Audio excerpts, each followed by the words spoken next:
Bismillahirrahmanirrahim. Assalamualaikum warahmatullahi wabarakatuh. Sahabat bicara, bincang cabang ranting LPCR PM Pimpinan Pusat Muhammadiyah. Ya.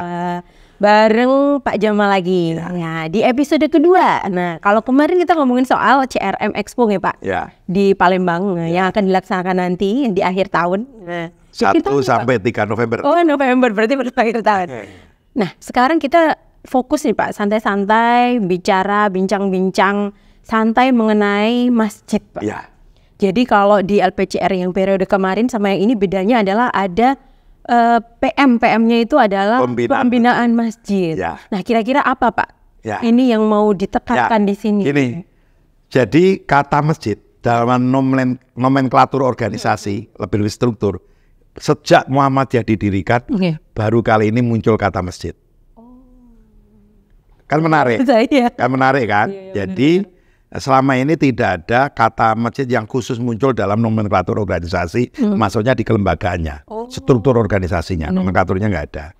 Nah, muktamar di Solo itu harapan besar dari warga Muhammadiyah yang ada di muktamar itu agar masjid itu serius dikelola oleh Muhammadiyah. Karena selama ini banyak sekali masjid Muhammadiyah yang biasa-biasa saja, bahkan yang nggak biasa sama sekali. Maksudnya banyak masjid Muhammadiyah yang imamnya saja tidak tetap, marbotnya nggak ada, jamaahnya sepi. Memang ada 1-2 masjid yang cukup bagus, ya, atau yang dikenal oleh masyarakat luas, tetapi kemudian secara umum kita itu kurang. Kalau saya contohnya datang ke wilayah X, PDM X, kemudian cabang A, ranting B, saya kemudian bilang, Pak, saya ingin sholat di Masjid Muhammadiyah yang makmur memakmurkan, yang rame, jamaahnya rame, kegiatannya rame. Itu mayoritas pimpinan perserikatan tidak bisa menjawab. Gitu. Artinya masjid kita ya biasa-biasa. Dalam penelitian yang dilakukan oleh PM PP Muhammadiyah, lembaga kita sudah melakukan survei kurang lebih terhadap 1.200-an masjid. Itu rata-rata jamaah Masjid Muhammadiyah sebenarnya lumayan sih 30-50 jamaah. Tapi kita kan tidak puas segitu. Masa kita gerakan dakwah masjidnya rata-rata hanya 30-50 jamaah. Kita pengennya di atas 100, 200. Biar kemudian seperti masjid Al-Jihad di Banjarmasin, sholat 5 waktunya 800 sampai 1.000 jamaah. Ya itu masjid cabang. Artinya contoh itu sudah ada. Kemudian Masjid Al-Falah PDM Sragen, ya, itu kan juga makmur ya. Kalau Masjid Al-Falah Sragen itu karena masjid transit, jamaahnya ya tidak banyak, tapi menjadi banyak karena banyak orang yang datang transit ke situ, musafir lah ya. Jadi, tapi yang hebat punya 155 kegiatan 1 bulan, berarti tiap hari rata-rata 5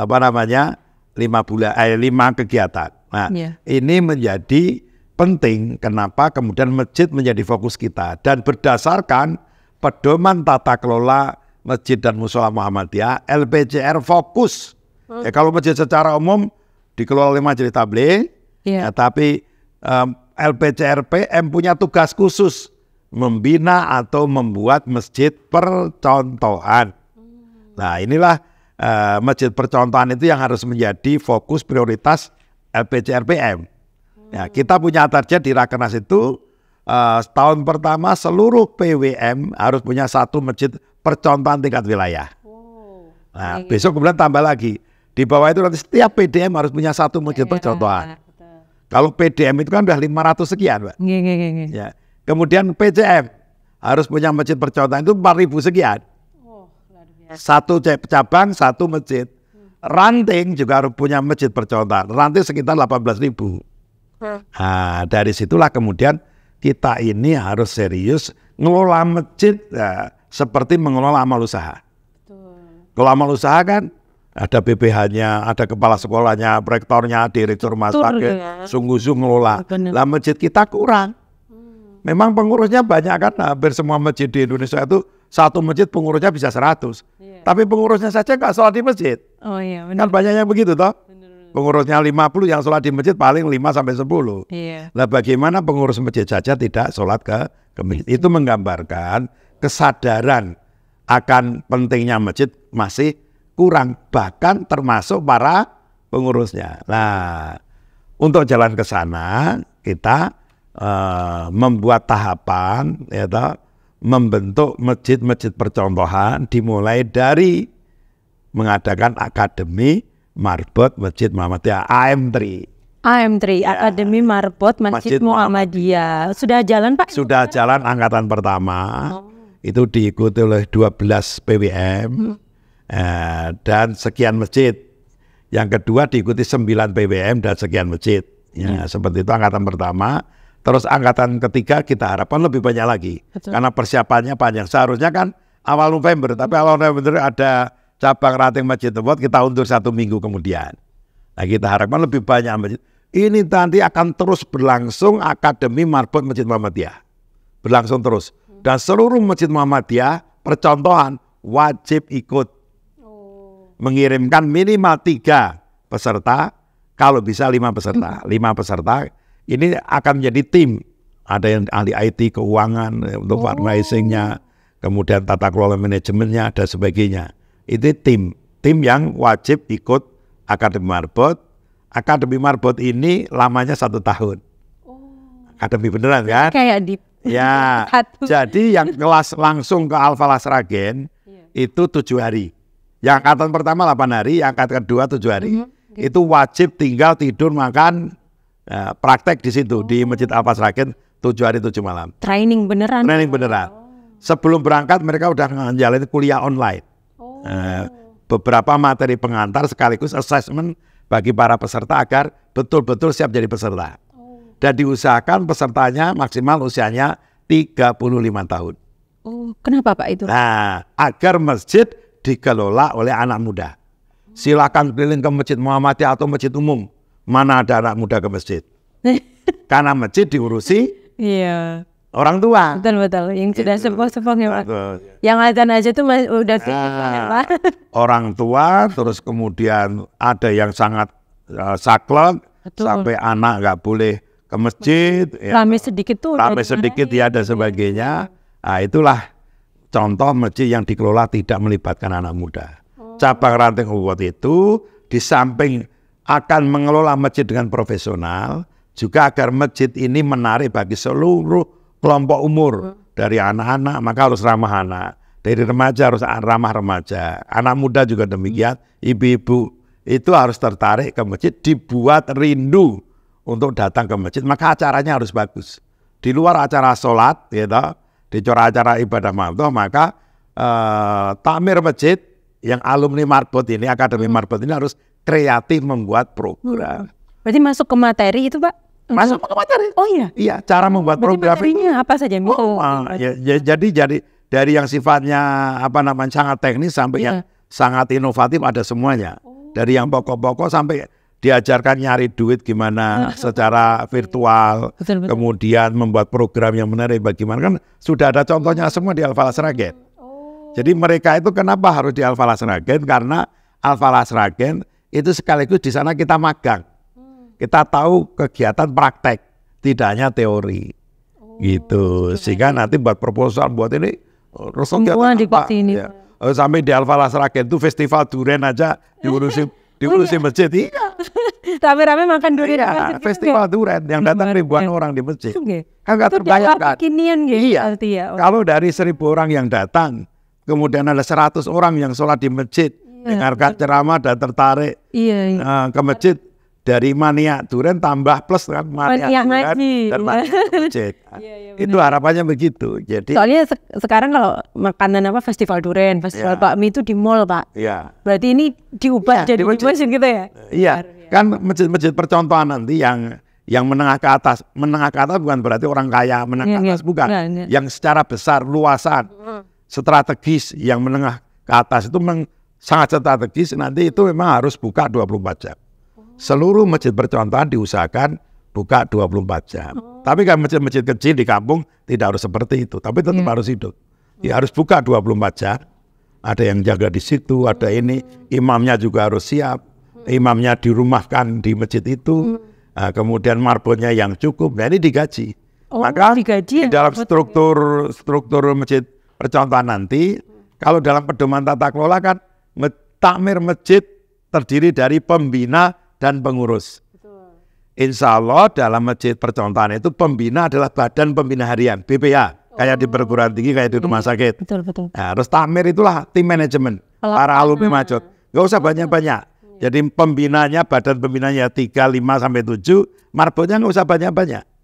Mungkin 5 sampai 10, 20. Terus kalau kegiatan banyak ngelibat orang, buat kepanitiaan. Bukan pengurus masjid yang harus langsung ngurusi itu kan. Ya, benar-benar. Jangan seperti delegasi tugas. Iya, banyak takmirnya tapi juga nggak ngurusi, ke masjid aja tidak. Nah, semua orang bisa nggak Mbak?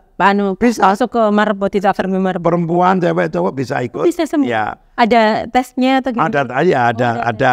Ya sebenarnya bukan tes, assessment lah ya. Oh, di assessment. Ya, kita harapkan memang mereka ini siap untuk jadi marbot masjid. Karena itu kan menjadi profesinya. Karena digaji. Itu imamnya digaji, manajer atau direkturnya digaji, kepala seksinya digaji, seperti mengelola rumah sakit, seperti mengelola perguruan tinggi. Iya, benar-benar. Masjid-masjid yang besar harus begitu. Kalau mungkin digaji juga kesejahteraannya bagus, dia semangat itu nih Pak Nge. Ya. Oke. Terus goalnya Pak, setelah masuk ke Akademi Marbot itu goalnya mau seperti apa? Masjid mau dibuat seperti apa gitu? Ya, jadi istilah kita tadi masjid makmur memakmurkan. Para alumni akademi ini harus bisa memakmurkan masjid dulu. Makmur itu apa tadi? Yang jumlah jamaahnya hanya 2 saf, usahakan berlipat-lipat. Yang kegiatannya seminggu sekali setiap pekan ngaji, jadi kegiatannya ada pelatihan ini, pelatihan festival ini, festival itu, pelatihan untuk anak dan sebagainya, menanggulangi anak kecanduan gadget. Ya, bagaimana sampai begitu-begitu. Oh iya, parenting begitu ya. Jadi semua problema masyarakat itu kita bicarakan. Solusi tadi itu. Makanya tadi kan apa?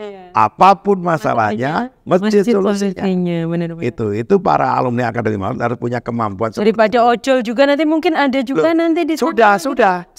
Waktu saya menutup Akademi Marbot Masjid kedua, itu Masjid Al-Falah Muhammadiyah Sragen itu sedang pembinaan 250 korban ojol. Iya. Luar biasa. Kok ojol? Pinjol. Ya. Korban pinjol, pinjaman online itu. Iya, pinjaman. 200, mereka semua uangnya itu ditutup oleh masjid. Dilunasi semua. Dilunasi? Iya. Luar biasa.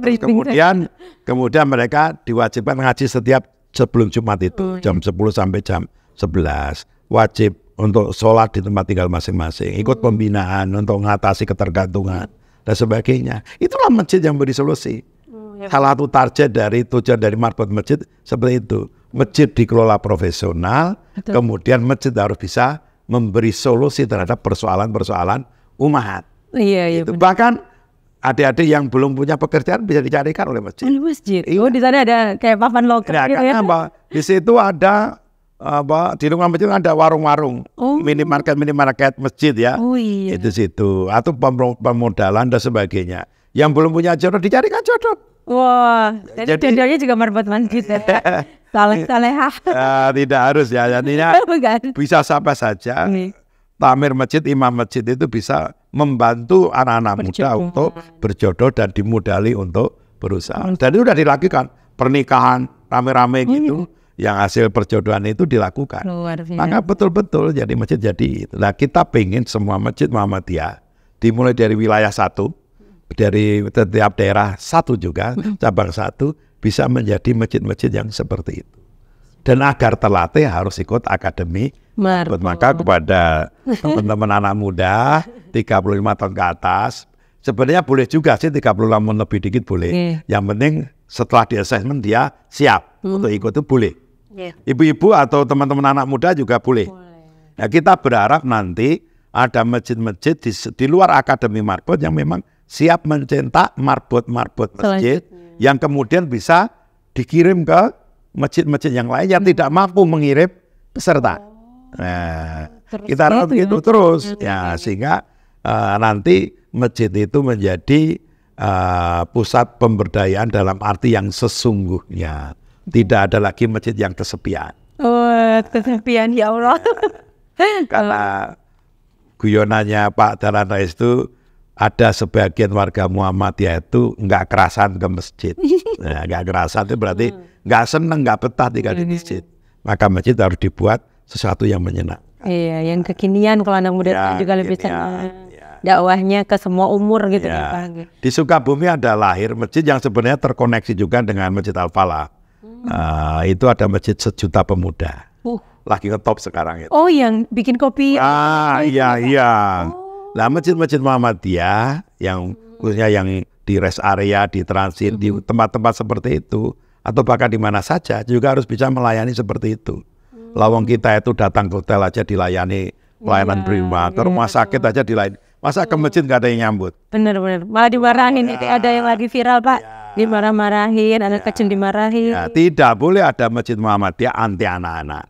Tidak boleh ada masjid Muhammadiyah yang anti lansia juga. Masjid Muhammadiyah harus ramah terhadap seluruh kelompok umur, difasilitasi. Kalau anak rame, gimana cara memanagenya agar anak-anak jangan sampai ketakutan ke masjid.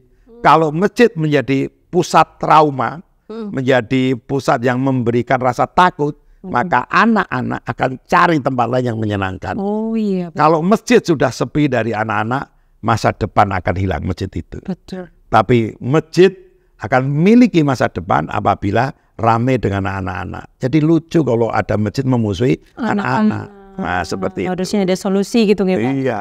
Oke, terima kasih. Mungkin ada pesan-pesan Pak untuk masjid di Muhammadiyah seluruh Indonesia. Jadi Bapak Ibu kalau pengen bisa memakmurkan masjid, berangkatlah ke masjid, tidak usah nunggu ikhlas. Nah, gitu. Kalau sudah dengar adzan, hayya 'alas shalah, hayya 'alal falah, as-sholatu khairum minan naum, bismillah, mangkat. Ikhlas ra ikhlas, mangkat atau berangkat. Insya Allah meskipun kita berangkat belum ikhlas, di perjalanan Allah akan menurunkan rasa ikhlas. Tapi kalau anjenengan menunggu ikhlas, ora sito nggak jadi berangkat ke masjid. Jadi ikhlas tidak ikhlas, mangkat. Hari ini quote-nya, ikhlas gak ikhlas, mangkat. Oke, terima kasih Pak Jamal untuk hari ini pesannya, wejangannya benar-benar langsung. Oke.